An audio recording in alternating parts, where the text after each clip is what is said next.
The sunset glow made John's blonde hair look even more vibrant as he stared back at me, waiting for my response. Holding up 2 fingers, 200 a week, okay? John rolled his eyes. Are you kidding? 400. We haggled like vendors at a market, finally agreeing on 300 as a weekly protection fee. Since the deal was made, I needed more information about my bodyguard. On the way home, I started asking questions. What's your name? Age? Occupation? John, 19, mechanic. His brief answers piqued my curiosity. Why the name John? It seems unusual. Don't worry about it. Why aren't you in school at 19? Didn't want to. Do you? Did I want to study? As a child, I did. The dream of choosing between prestigious universities kept me motivated. But later, I realized those dreams were unattainable and lost interest. After transferring schools, I grew to despise studying. Carrying a backpack filled with torn books into school each day was the start of my daily misery. I thought John would ask why I was being bullied, but he didn't. Why don't you ask about my situation? I don't have as many questions as you do. John's protection only covered after school. During school hours, I still had to deal with those girls on my own. The leader was a long-haired girl from the neighboring class named Emily. Her name suggested purity, but her actions were the opposite. The school building had no restrooms, so we had to use the large public one downstairs. To get there, I had to pass by Emily's class. Usually, I avoided the restroom, but that morning, my mom had given me a glass of milk. After holding it in for 2 periods, I couldn't wait any longer and tried to sneak past the girls like a mouse avoiding a cat. I didn't encounter them on the way, and I thought I had escaped unscathed. But it was wishful thinking. I didn't know if it was a coincidence or if they had been waiting for me in the restroom. I was in desperate need, and upon seeing them, my first thought wasn't fear but to finish my business quickly. I pushed open the door of the first stall and locked it. Outside, Emily's sidekick, Samantha, banged on the door. Sarah, don't you dare hide in there! I pondered whether to wait in the stall until they left or to push past them as quickly as possible. The second option seemed less likely to succeed, so I chose the first. I was prepared to stay there for an entire period until the stall door was kicked open. Emily grabbed my hair and dragged me out, throwing me onto the dirty, footprint-covered floor. The other people in the restroom, after a moment of surprise, averted their eyes and left. Such incidents were common in this school. No one wanted to help someone in trouble, fearing they would get dragged into the mess themselves. Emily held a cigarette in her mouth, looking like a rebellious teenager as she spoke. Sarah, you think you're tough now? That blonde guy yesterday, he can't be your boyfriend, right? I stayed silent. Emily didn't get angry. Instead, she squatted down and gently patted my face, smirking. Of course not. Someone like you having a boyfriend? Impossible. She took a step forward, her foot stopping right in front of me. My shoe is dirty. Clean it with your tongue. You're out of your mind. She sneered, and Samantha came over, pressing my face against the dirty sneaker. The stench made me nauseous. I threw up, the noodles and milk from breakfast splashing onto the tiles and the shoe. Just you wait. She meant it. During the break, I lay on my desk, almost drifting off to sleep when I felt something wriggling on my back. I jumped up in fright, the desk and chair making a loud noise in the classroom, drawing curious glances from the front. A caterpillar fell off my back as I jumped. Sarah, what are you doing? I didn't bring it, I swear. I don't know who put it on my back. No one wanted to listen, not even Jessica. She broke down crying, and her friends gathered around, protecting her and scolding me for not getting rid of the caterpillar. I stepped forward and crushed the caterpillar under my foot. Instead of red blood, a yellowish substance oozed out. They called me disgusting and inconsiderate. I went back to my seat, burying my face in my arms, trying to control my sobs. After school, John, ever the professional, was waiting at the school gate, smoking a cigarette. TSK, got bullied again? It was the first time anyone had asked me that. My nose tingled, and I was about to cry when he added, You're really useless. You're the useless one. Yeah, I'm useless. The walk home was uneventful. Just before we reached home, John asked, You'll have the money when the time comes, right? If not, watch out. I nodded, assuring him I would have the money. Got a caterpillar on your back? I nodded and hurried home. I didn't expect my mom to be home. Oh dear, how old are you? Still getting so dirty. I always felt conflicted at times like this. I hoped she wouldn't notice I was being bullied, but I also wished she would notice so I could tell her my grievances. I took my clothes to the bathroom, listening to the sound of the shower as my mom made a phone call outside. You need to send money this month. Don't delay. The tuition for Sarah's school is so expensive. How can your little money be enough? At dinner, I tried once again to bring up transferring back to my old school. Mom, can I please transfer back to my old school? Why do you keep bringing this up? It was so hard to transfer you to this school. Do you know how much money and connections it took? The words stuck in my throat, swallowed along with the rice. That night, my mom made sticky rice balls for me to take and share with my classmates. But she didn't know, I had no classmates to share with. But I thought of John. In the morning, I stuffed the glutinous rice balls into my backpack, feeling relieved that no one bothered me that day. Usually, I would hope for time to pass quickly to escape the oppressive classroom.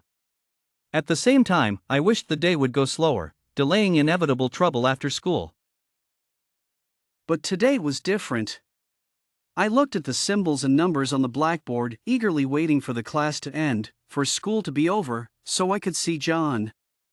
I couldn't wait for him to taste the glutinous rice balls. Having something to look forward to made today feel special. John wasn't chewing on a cigarette today, he had a lollipop instead. His blonde hair and sleeveless t-shirt made him stand out among the sea of black-haired students in uniforms, drawing everyone's attention, including Emily's. Her gaze made me feel both scared and uncomfortable, so I urged John to leave quickly. Look at him, so out of place. We walked down a small path, and I moved my backpack to my chest, taking out the glutinous rice balls wrapped in a bag. After hesitating for a while, I patted him on the shoulder. What's this? Glutinous rice balls, my mom made them. Why are you giving them to me? My mom told me to bring them for my classmates, but I don't have any classmates to give them to. I heard the rustling of the plastic bag. He must have taken a bite. No classmates? Are you that unpopular? I used to have friends, but not after I transferred schools. Why? Why? Because someone didn't like me. When she didn't like me, others didn't dare to befriend me either. There are many reasons for bullying in school: appearance, offending someone, or simply being disliked. I once asked Emily why she targeted me even though we had no grudges and didn't even know each other. Her answer was the last kind: she wanted to slap me the moment she saw me. I didn't answer John's question. Firstly, I didn't think someone I had just met would empathize with my situation. Secondly, I didn't want to show my vulnerability to someone I barely knew. I used the response John had given me before. None of your business.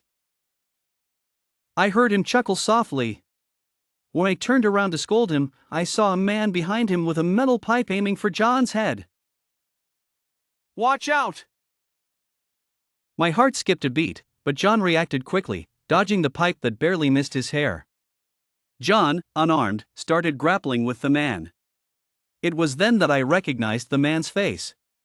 He was the one who had kicked me the hardest when Emily and her friends had cornered me before.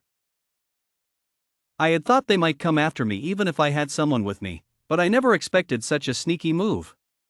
Maybe because of his work repairing cars, John's arms were strong, and his muscles tensed sharply as he swung his fists at the man's face. Fearing things might get out of hand, I shouted for John to stop, worried about serious consequences. The man on the ground took advantage of John's momentary distraction and fled. John looked at the now dirty glutinous rice balls on the ground and said, Can't eat these anymore. On the way back, I didn't know what to say. When I turned to look at him, I noticed a bruise on his arm. How's your arm? You should see a doctor. What's there to see? Even if I go to the hospital, they'll just take an x-ray, and you'll have to pay for it. It's okay, let's get it checked. What if it's a fracture? If you have that kind of money, you might as well give it to me. I'll give you this week's protection fee tomorrow. You don't need to be my bodyguard anymore. Think I'm not good enough? I haven't let you get hurt, have I? No, I didn't expect it to be so dangerous for you. Seeing the metal pipe almost take his life made me unable to breathe. I never thought I would almost indirectly cause someone's demise. This incident made me realize that people like Emily wouldn't stop at mere bullying. I couldn't let someone get hurt because of me. I couldn't, and I wouldn't. What's so dangerous about this? I'm still alive, aren't I? I've done more dangerous things than this. Don't think you can avoid paying me. The next day, I went to Emily's classroom. It was the first time I sought her out and the first time I confronted her directly.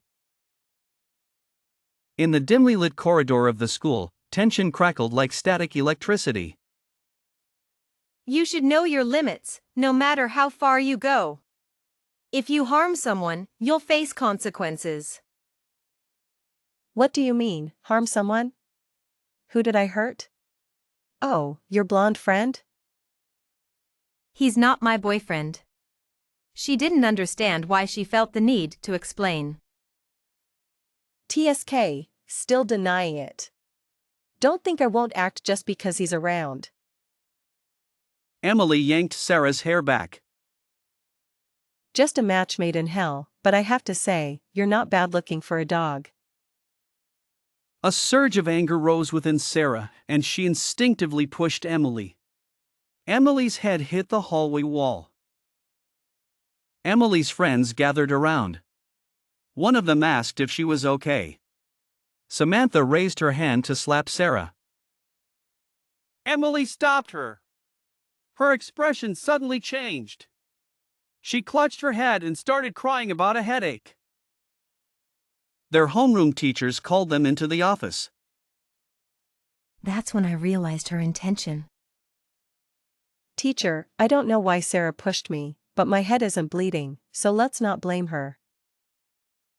Sarah glared at Emily's pretentious act. She always wore a different mask in front of the teachers. Why did you push her, Sarah? Sarah despised Emily and the teacher in front of her. She called me a slut and my friend a dog. She said we were a perfect match. The teacher looked like she had heard something indecent, but her disdain was directed at Sarah, not Emily. Sarah, I never said that. I was just kindly advising you not to date people from outside school. You didn't listen and pushed me. Now you're slandering me? Emily's homeroom teacher defended her, telling Sarah's teacher that Sarah was out of line. Not only are you not allowed to date, but you're dating someone from outside school? No wonder you've turned out this way. Sarah stopped defending herself. Everyone was biased towards Emily. What was the point of talking about her grievances? In the end, as Emily wished, Sarah was given a punishment. She was lucky they didn't call her mom to the school. That day, John came to pick her up on a motorcycle. How about that? Free ride home, not a bad deal, right? He wore a full-face helmet, only his eyes visible. Under his short but thick eyelashes were light brown eyes, looking like amber in the sunset. Very handsome. He put another helmet on Sarah's head, and she stood there waiting for him to fasten the strap. The weather in the south had warmed up quite a bit, almost like summer, but today it had turned cold again. Sarah's helmet didn't have a visor. Sitting on the back seat, she felt the gentle spring breeze turn into a sharp wind against her face. She leaned her face against the back of his helmet. He shielded her from the wind. Can I visit your workplace? She tried to speak louder, but her voice was still half drowned by the wind. What's there to see? It's filthy. Go home and do your homework. Later, on his payday, Sarah threatened John. He easily took the money from her. Tisk, and still took her there. The small repair shop was indeed quite dirty, with gasoline spilled all over the floor and motorcycles scattered around. Two men were sitting inside, shirtless and smoking. Hey, John, where did you find such a pretty girl? I only heard what I wanted to hear, and when I heard the word pretty, I smiled broadly. What do you mean, found? She's my second boss. He turned to me and asked, So, boss, what brings you here? Need a repair? "Second boss?" I felt a bit annoyed. Was he taking protection money from someone else too? That's my first boss. He pointed his thumb at a slightly chubby man. My stern face softened into a smile. I didn't know what John had told his two friends, but they were very welcoming to me. Let me show you how to use the long air pump to inflate the motorcycle tires. John sat inside, playing on his phone and smoking with his boss. What subjects did you study in high school? Were your teachers strict? He said he never went to high school, didn't even finish middle school, but John was different. He made it to the second year of high school. Why did he stop studying then? I squatted down, fiddling with the tools in a mooncake box. Don't touch the dirty things. His stubborn dad wouldn't let him continue. He only paid for his two older brothers. I was a bit surprised and wanted to know more, but just then, a strawberry-flavored Alpenliebe candy was thrown my way. Time to go home. Oh, come on, John, let me chat with the girl a bit longer. No way. I had to say goodbye and promised to come back another time. I never really understood John, and he never took the initiative to talk to me. He knew where I lived and had seen me at my worst, which I felt was unfair. One weekend, I went to the store to buy ingredients to make glutinous rice balls. Taking a shortcut through an alley, I heard the sound of an argument. One of the voices was John's.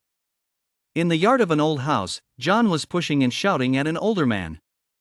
I hid behind a tree at the gate, watching the argument unfold. What's wrong with giving it to your second brother for living expenses? What's the use of that broken computer? His father, with a nearly finished cigarette in his mouth, threw it at John.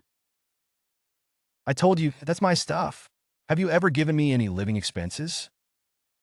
Another man came into view, slapped John, and scolded. What are you going crazy for? Do you think just because Dad's old and can't hit you anymore, I won't teach you a lesson? Get out.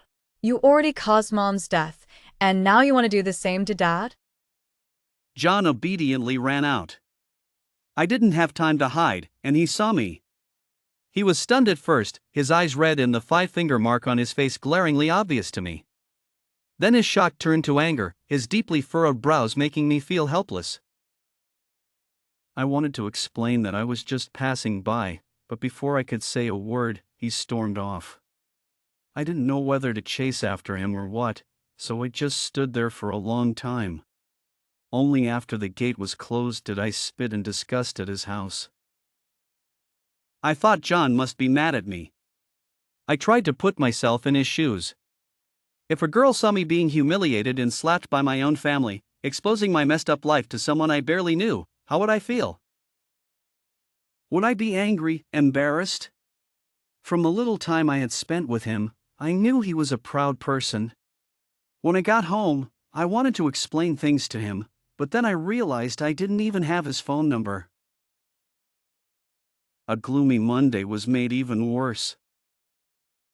It happened at noon. Usually, we boarders would stay in the classroom for a nap, and I was always safe during this time. But today, someone's erratic behavior escalated. As I went to the small shop outside the school to save some money and buy bread, I ran into Emily behind the store.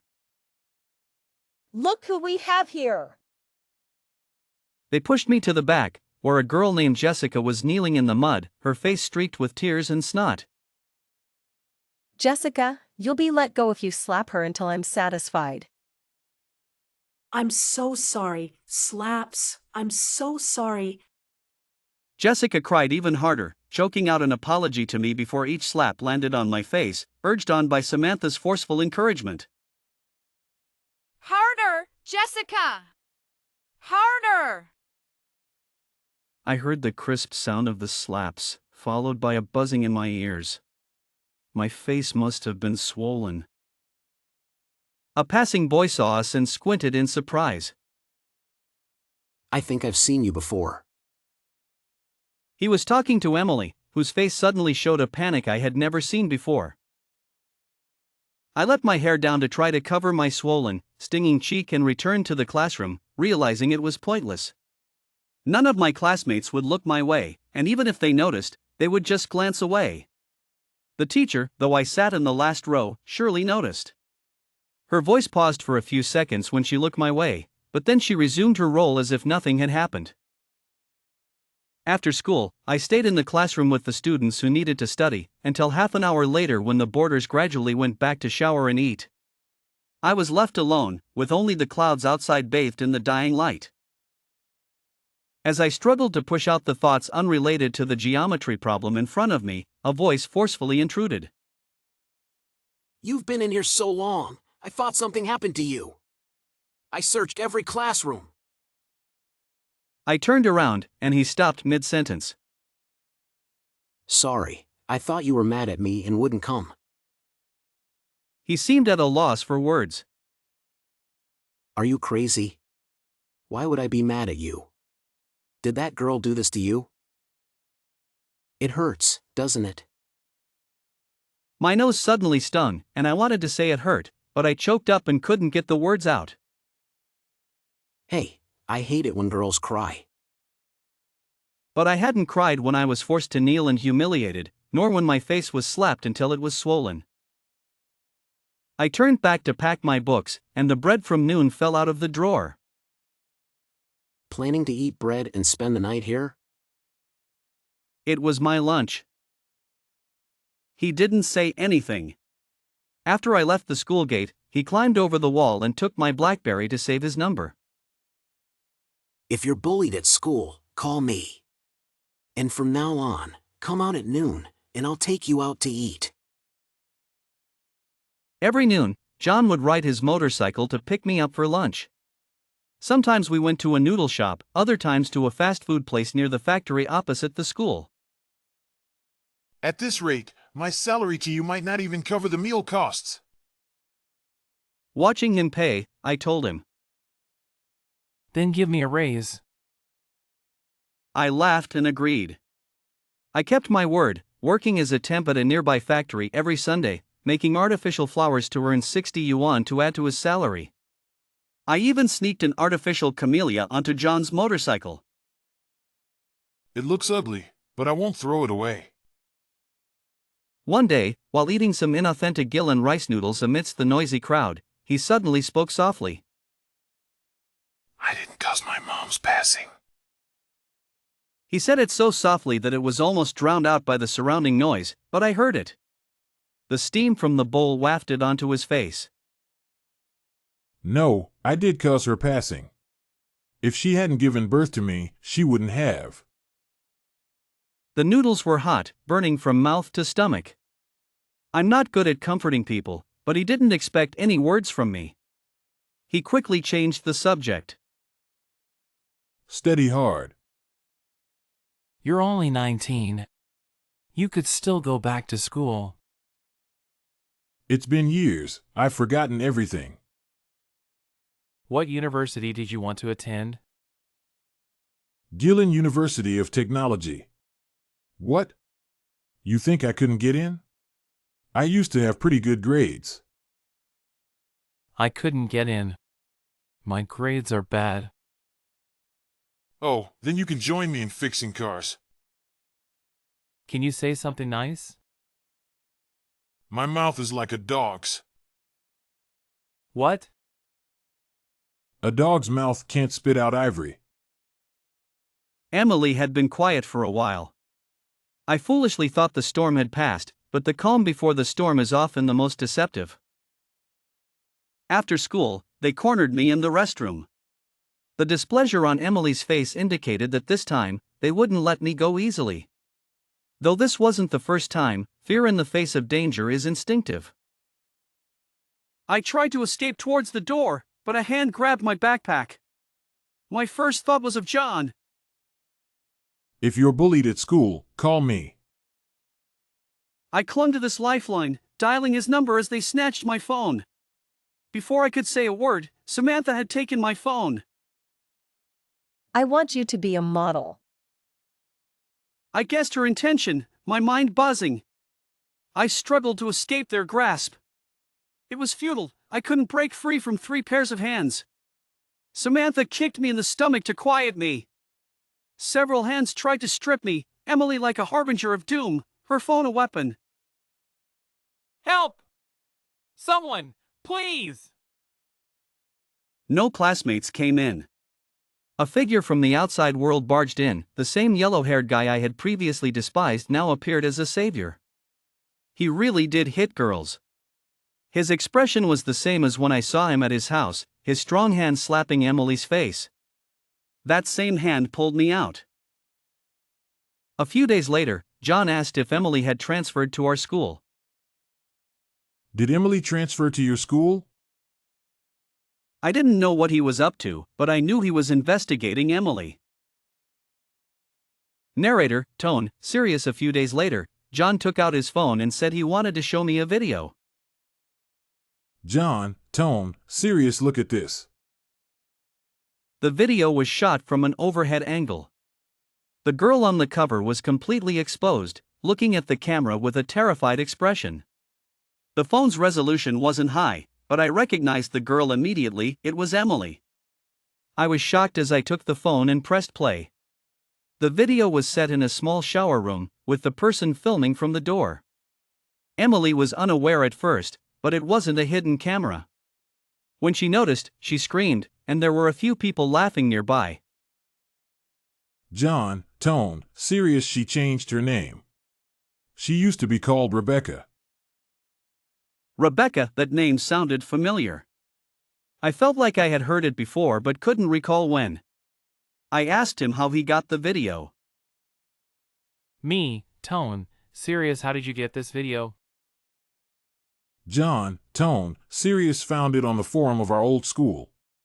You can use this video to threaten her or post it directly on your school's forum. It's up to you. I pondered John's words for a whole day, whether to use it to threaten her or post it on the school forum. I didn't know what to do. Lying on my pillow with my eyes closed, it suddenly hit me. Rebecca, I had heard that name before. Narrator, tone, serious. Back at my old school, although I was just a nobody, I was lucky to remain unnoticed. The old school wasn't any better than the current one. In fact, it was much worse. Our dorm had 16 people, and 3 of them were like Emily now, often bringing people back to the dorm to mess around. Whenever that happened, I would hide under my blanket, trying to block out the cries and pleas. I was also afraid of falling into that abyss. Later, there were rumors about a shower video being posted on the forum, causing quite a stir. People gathered around, laughing and commenting on the girl's figure, calling her shameless. Rebecca's name became a joke among some students, and I found out that the ones who filmed it were the 3 bullies from my dorm. Eventually, I heard she transferred schools. The incident caused a big commotion but eventually died down. Narrator, tone, serious. This might explain why Emily's pupils contracted when she first saw me after I transferred. She then gave a contemptuous smile, trying to make me experience what she had gone through. She had become a tormentor, dragging others and bystanders into her misery, all stemming from those who had wronged her. Narrator, tone, sad. My heart pounded in my chest, and I couldn't describe my feelings. I lay on my bed, staring at the ceiling, imagining a giant hand breaking through and crushing me. I didn't follow John's suggestion, thinking that as long as Emily didn't bother me, I would pretend not to know about it. But I didn't expect her to target John instead. John's brother used John's phone to inform me to go to the hospital. I found out that the boy who had attacked John before had struck again, hitting him on the head with a brick. John had a mild concussion but didn't plan to tell me. The bandage on his head pained me. I still pulled him to the edge of the cliff with me. Me, tone, worried. Does it hurt? John, tone, cheerful. Of course it does. A brick to the head. What do you think? Stop crying. I was just kidding. Narrator, tone, sad. I lowered my head, tears streaming uncontrollably. I wiped them away with my sleeve and said, Me, tone, sad. I'm going home. I'll visit again tomorrow. Back home, I logged onto the school forum, filled with various questions and gossip. I uploaded the video to my computer, contemplating the risks of posting such a video online. If Emily reported it to the police and they traced it back to me, I could be charged with invasion of privacy and distributing inappropriate content. Narrator, tone, serious. While I was still considering whether anonymity would protect me, the forum updated with a new video. It was Emily's video, posted by someone with the ID Wang. The comments skyrocketed instantly. Someone had beaten me to it. For the next few days, things were both calm and chaotic. I didn't see Emily, unsure if I just missed her or if she didn't come to school. The commotion was evident in the groups of students laughing after class. I couldn't tell if they were laughing or if it was the laughter from the video. I wanted to bring John some homemade rice cakes, but they turned out too hard. I didn't want to give him something bad, so I made a pot of fish porridge instead. I told him about the forum incident, and he just responded with a while sipping the porridge. Me, tone, serious. John, the video is on the forum now. John, tone, serious. I didn't have the courage to tell him about the past at school. I didn't want him to know that I wasn't innocent, that I was also a part of the problem. People are inherently selfish and weak. Narrator, tone, serious. A few days later, an ambulance arrived at the school. My first thought was Emily, but I soon learned it was Samantha who needed help. Samantha hadn't done anything, she just rolled her eyes when Emily passed by, and Emily stabbed her in the neck with a pen. Narrator, tone, serious. These days felt surreal and absurd. Samantha survived, but Emily was sentenced to 4 years in prison. It took me a long time to find out that the person behind the Wang ID was the girl who had once slapped me in tears. She had now become the next Emily, the new bully. John told me that I no longer needed to employ him and didn't have to pay him anymore. This also meant he wouldn't be picking me up to go home anymore. I was silent for a while before saying, I still need you. I'll continue to pay you. Let's keep things as they are. Are you out of your mind? I wasn't sure, maybe I was. I even offered him more money, but he still refused. So, I had to visit the repair shop from time to time, sometimes to learn how to fix cars from his brother, sometimes to bring them food. Why do you keep coming to see me? Who said I came to see you? I'm here for your brother. He got even more annoyed and continued fixing the exhaust pipe. One day, he was the only one at the shop, so I had no choice but to play snake on my phone, pretending to wait for his brother. Don't you have to study? None of your business. Don't come here again! If you do, I'll hit you! I didn't believe him. I glanced up at him, noticing his yellow hair had grown out with black roots. You won't hit me. Why do you keep coming to see me? I didn't answer. If you won't answer, then let me ask you this. Do you like me? The snake died, game over. The world seemed to stop, but my heart kept beating. Years later, I could barely remember that feeling. The novels always say the heroine remembers the moment her heart skipped a beat, but maybe that's not true. Or maybe I wasn't the heroine. How did I respond back then? Oh, right, I said. I think so. He took a drag of his cigarette, the smoke swirling around me as he exhaled through his nose. I choked a little. Don't like cigarettes? I do. I'll keep smoking. Don't like me? Focus on your studies and get into a good university. On the summer solstice, I finally learned how to make various fillings for glutinous rice balls. I brought 3 kinds to the shop, but John was no longer there. His older brother said he had gone to Shenzhen for better opportunities. The glutinous rice balls in my hands would never reach the person I wanted to give them to. Humans are strange creatures. I thought I would continue my life as usual without John, occasionally daydreaming in class, living a clear yet decadent life. But I shattered my old self and pieced together a new version of me, the one I wanted to be. After days of hard study, I finally got into the university I had told John the first couldn't get into, the same one he wanted to attend. Time seemed to speed up after that. I moved forward rapidly, like a character in a movie. After graduation, I didn't find a job related to my major but opened a nail salon. 2 years later, I had my own car. One day, a customer brought a camellia flower into the shop, saying she had picked it while passing by. I remembered I had once given a fake camellia flower. The customer was very cute. While the staff did her nails, they chatted enthusiastically. The staff mentioned that one of the meanings of the camellia flower is that no matter how long 2 people are apart, they will meet again. I overheard this from the counter, and my heart skipped a beat. I went over and gave the customer a discount. The summer of 2018 was unbearably hot. The news said it was a once-in-50 years event. That summer, I met John again. I was traveling in Shenzhen with friends. I had been to Shenzhen several times since graduation, each time holding on to a sliver of hope. But this time, I had no expectations. Yet, when my car broke down and I went to a repair shop, I saw him.